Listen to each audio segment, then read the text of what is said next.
Bonjour à tous et bienvenue à la brasserie La Rustine, la brasserie de Chalon-sur-Saône, la bière de Cantet crevé. Avant de commencer le thème d'aujourd'hui, un grand merci aux 100 millions d'abonnés.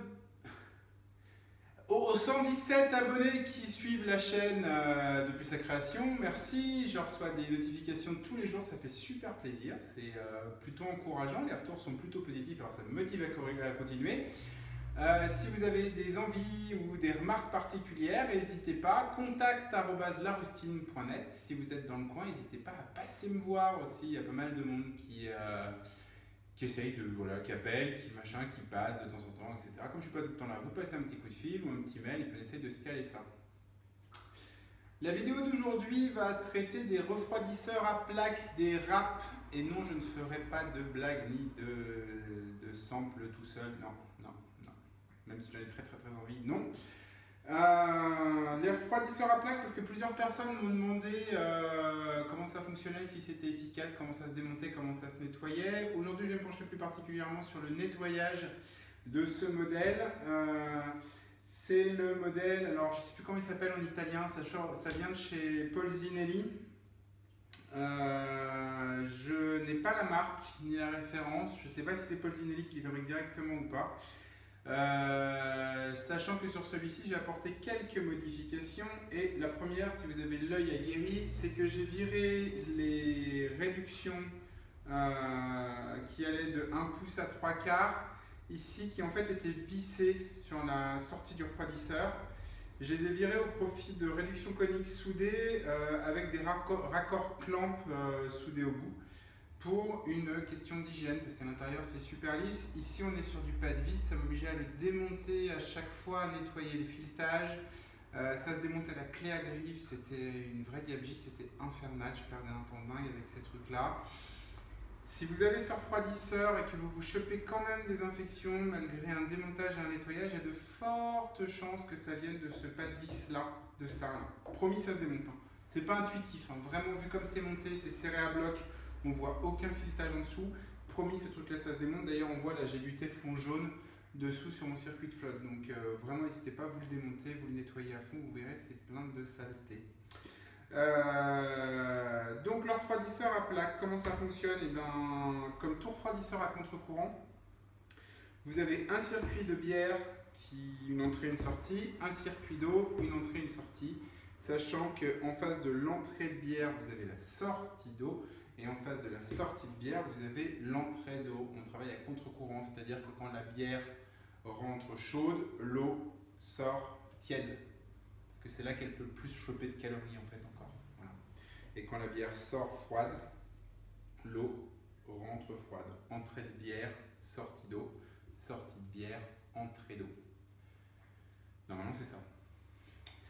Vous avez un petit schéma sur le blizzard. Voilà. C'est en contre-courant. Peut-être que je me suis emmêlé les pinceaux dans les explications. On va le démonter. Je vais passer en accéléré parce que ça prend du temps. Quand j'aurai fini d'enlever tous les boulons, je vous montrerai une plaque à quoi ça ressemble avec les systèmes de joints. Voilà.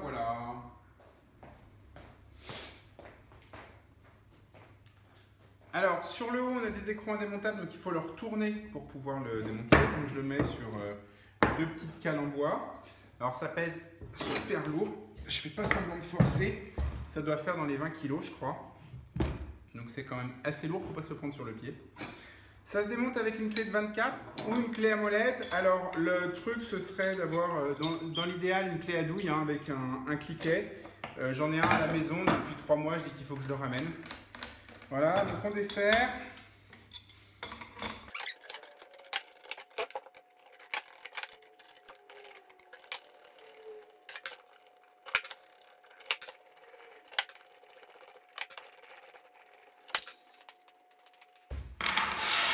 Donc on a enlevé les 6 écrous et les 6 tiges filetées qui comprimaient le refroidisseur à plaque.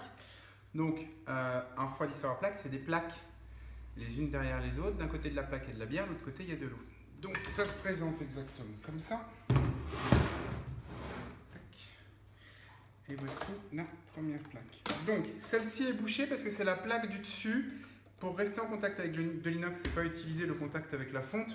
il y a une plaque particulière qui est bouchée. Et là déjà, on constate, alors je ne sais pas si ça se voit sur la vidéo, mais on a énormément de déchets, je ne sais pas exactement ce que c'est, si c'est du houblon ou quoi que ce soit. Donc ça, on va en retrouver tout du long. Pourquoi? Parce que le défaut du refroidisseur Polzinelli, c'est que l'espace entre les plaques est légèrement trop étroit. Ce qui fait que le pelet a tendance à rester coincé dedans plutôt que de circuler librement. Sachant que là, après le brassin, il y a une circulation en sens inverse d'eau claire, c'est mon eau de refroidissement. Je m'en sers pour nettoyer tout mon système après, donc je fais circuler pratiquement 150 litres d'eau en sens inverse, histoire de vraiment décaper, et il en reste encore. Voilà. Donc il faut nettoyer plaque par plaque le refroidisseur. C'est ce que je vais faire maintenant. Voilà. À tout à l'heure.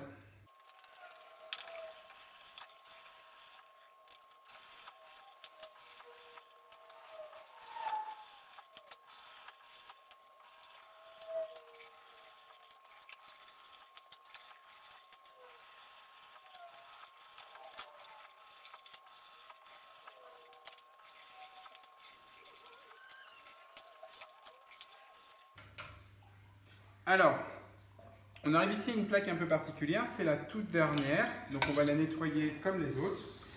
Mais par contre, on va être vigilant au sens de remontage. C'est-à-dire que... Voilà. En fait, cette plaque, elle a des joints des deux... Elle n'est pas tout à fait identique aux autres. Elle a des joints pour fermer les arrivées d'eau, pour pas que l'eau passe sur la tôle, en fait. Donc là, si vous comprenez, il y a un joint circulaire qui va se mettre sur chaque orifice et qui arrive comme ça. Ça, c'est le premier point. Deuxième point, c'est que cette plaque, elle va fixer le sens de toutes les autres. Si on se plante sur celle-là, on fait communiquer l'eau et la bière. Donc, sur ce modèle-ci, et tous les modèles de refroidisseurs sont foutus de la même façon, toutes les plaques sont identiques. Elles vont juste travailler un coup dans un sens, un coup dans un autre, en inversé comme ça. Le joint se met toujours en bas ou en haut, tout dépend des modèles. Si vous prenez une plaque dans le détail, vous voyez qu'il y a un endroit où le liquide va pouvoir circuler et sortir par l'autre trou. Si vous la mettez dans l'autre sens, c'est l'autre liquide qui circule et qui sort par le trou opposé. Je triche un peu, en fait, une petite taille me loupe, le refroidisseur est monté, je vous explique un truc que j'ai oublié de vous expliquer précédemment. Le deuxième point, c'est que la bière circule en parallèle. Elle ne fait pas un zigzag, elle circule de façon parallèle dans toutes les plaques. C'est-à-dire que vous avez une colonne de bière qui monte, qui va se répartir sur le long de la plaque, de toutes les plaques, et sortir par le trou d'en face. Ce qui est important à comprendre parce que l'échange thermique il se fait que sur une seule plaque, pas sur toutes, c'est-à-dire que la bière ne va pas passer en contact avec toutes les plaques, elle va passer en contact avec une seule plaque avant de ressortir.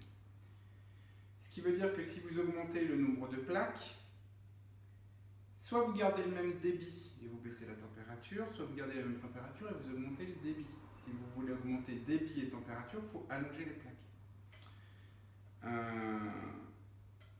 C'est important à comprendre parce que ça ne fonctionne pas comme un serpentin où on a l'habitude de voir en brasseur amateur, on plonge notre serpentin, la flotte elle circule dans tout le serpentin. Là non, c'est vraiment en parallèle. Voilà. On reprend le remontage du refroidisseur à plaque. Voilà, donc il faut être vigilant au sens de remontage. Alors elles ont des détrompeurs, ces plaques. Elles ont, c'est mon vocabulaire, vous faites ce que vous voulez, j'appelle cette partie-là les pointillés, cette partie-là la tour Eiffel. C'est juste une mot-technique pour moi pour éviter de les foutre à l'envers. Quand vous avez une tour Eiffel ici, en face vient des pointillés, donc comme ça. Voilà. Là, je suis sûr de ne pas me planter et je suis sûr que je n'ai pas créé un pont ici entre les deux. Parce que si jamais je la mets dans ce sens-là, les joints étant foutus de telle façon, ça va me créer un pont entre les deux parce que là, j'ai un espace de circulation. C'est pas évident sur la vidéo, j'imagine. Mais il faut bien les mettre en quinconce. Autre moyen de contrôler, c'est les petits kikis là, qui tiennent le joint.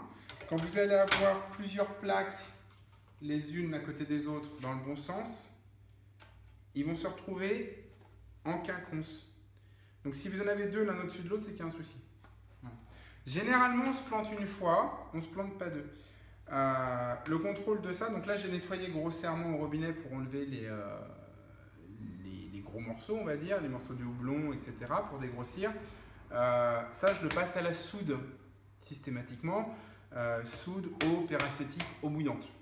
Même système que sur la vidéo du CIP. D'ailleurs, je crois que de mémoire, dans la vidéo du CIP, je l'intègre dans le nettoyage.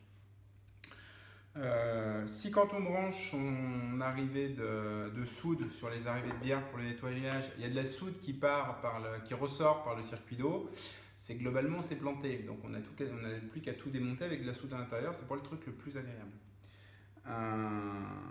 Donc là il n'y a plus qu'à remonter. Voilà, à tout de suite.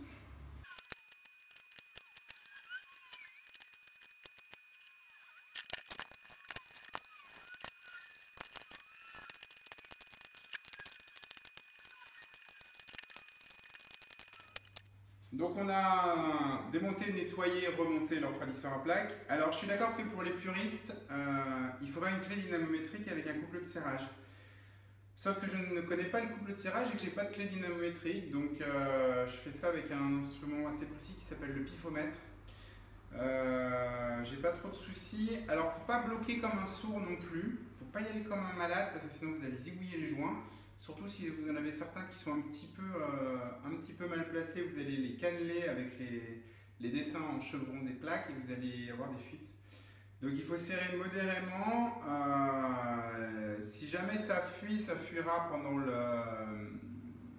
le nettoyage. Ça va faire un filet d'eau qui pisse. Vous allez vite vous en rendre compte. Vous coupez la pompe, vous remettez un coup sur tous les boulons et normalement ça marche. Jamais une grosse fuite encore avec cela. Je ne sais pas quelle est la périodicité de changement des joints. Pour l'instant, ça fait 7 mois qu'il tourne quasiment toutes les semaines et j'ai jamais eu trop de soucis.